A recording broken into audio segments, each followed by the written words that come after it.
کہ نگہداشت صحت کے کارکنان کے درمیان سوگ، جدائی اور غم کے متعلق بات کیسے کی جاتی ہے۔ نگہداشت صحت کے کارکنان میں کئی مختلف اقسام کا عملہ اور کارکنان شامل ہیں۔ ان میں HSC، کمیونٹی کے نگہداشت صحت کے مقامات، رضاکارانہ اور نجی ہسپتال اور خدمات اور نرسنگ ہوم یا GP پریکٹس میں کام کرنے والے افراد شامل ہو سکتے ہیں۔ نگہداشت صحت کے کارکنان اکثر اپنی ملازمت کے حصے کے طور پر موت اور سوگ کا سامنا کرتے ہیں۔ جن جگہوں پر آپ موت سے سامنا ہوتا ہے وہاں کام کرنے سے غم جھیلنا آسان نہیں ہوتا۔ شاید آپ کو موت اور مرنے کے عمل کی عادت نہ ہو سکے، لیکن آپ اس سے نمٹنے کے اچھے طریقے تلاش کر سکتے ہیں۔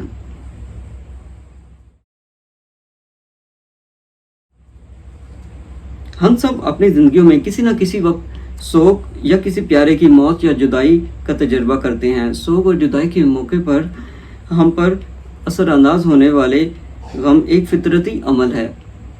نگہداشت صحت کے کارکنان ممکن ہے کہ آپ مختلف اقسام کے غم کا تجربہ کریں۔ مثال کے طور پر ذاتی غم، جب آپ کی زندگی یا کمیونٹی میں کسی کا انتقال ہو۔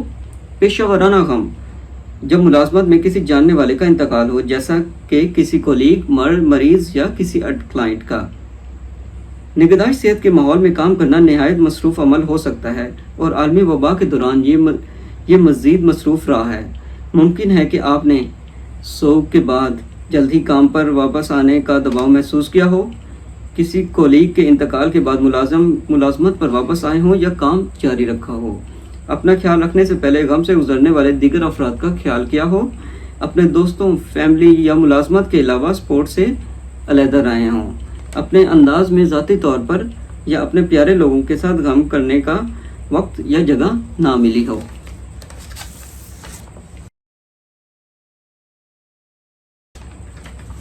غم کے بارے میں یہ دو باتیں بہت اہم ہیں۔ نمبر 1، غم کرنے کا کوئی صحیح یا غلط طریقہ نہیں ہے، یہ ہر ایک کے لیے مختلف ہوتا ہے۔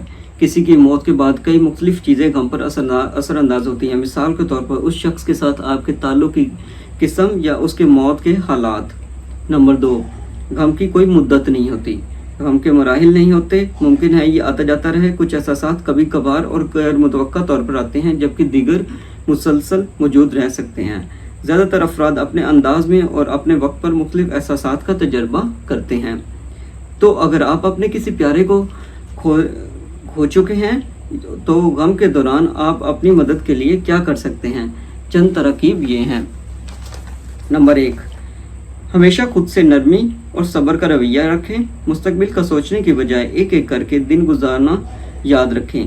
آپ کے کچھ دن اچھے ہو سکتے ہیں اور کچھ دن برے ہو سکتے ہیں اور ان میں کوئی برائی نہیں ہے۔ نمبر 2، ہمیشہ اپنی جسمانی اور ذہنی صحت کا خیال رکھیں، خاص طور پر ان دنوں میں جو مزید مشکل میں محسوس ہوں۔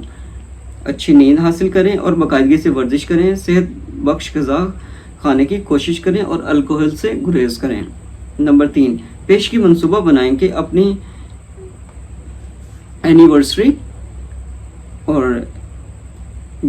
اور چھٹیوں یا دیگر یا اس شخص کی سالگرہ جیسے اہم اوقات میں آپ کو کیا کرنا ہے۔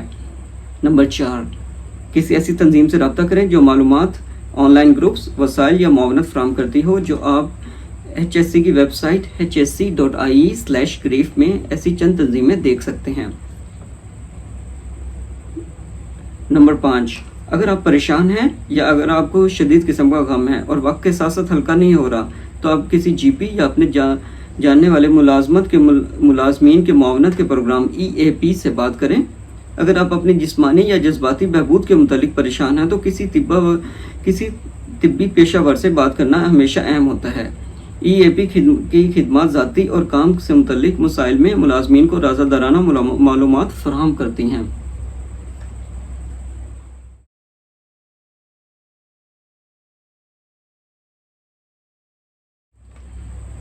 اختتام سے پہلے میں آپ سے چند ترغیب شیئر کرنا چاہوں گا کہ آپ غم سے گزرنے والے دیگر کولیگز کو کیسے مدد کر سکتے ہیں۔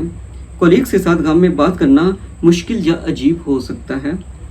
کئی لوگ اس موضوع سے کتراتے ہیں، لیکن یاد رکھیں کہ سادہ اور مہربان طریقہ مددگار رہے گا۔